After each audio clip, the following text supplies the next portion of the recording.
All right, y'all.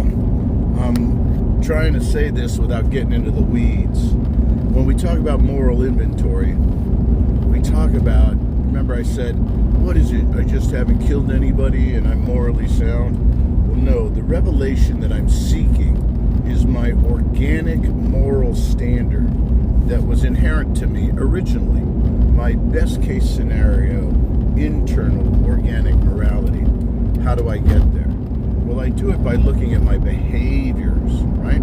So I look at the diminishment. I stole from my parents. I stole more from my parents. I stole from the people around me. I broke into houses, yada, yada, yada, yada, yada.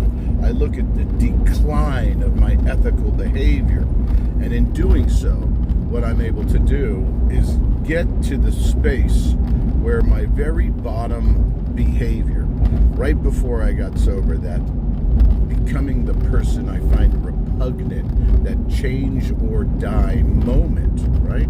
I get to that spot because that is incomprehensible demoralization. What does that mean? It means I have lowered my morals so much I can't bear to comprehend them. Remember, we said we don't violate them. We logically make arguments to lower them so we don't self-terminate. So when I'm there, all of a sudden I'm able to look at the argument I made that allowed me to validate that behavior. In doing that, I see the moral above it.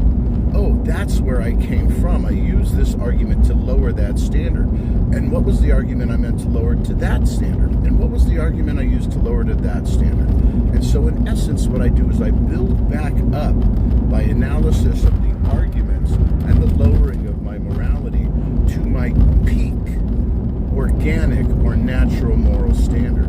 The inventory is not top down, it's bottom up. I start with behaviors top down, I end up at the down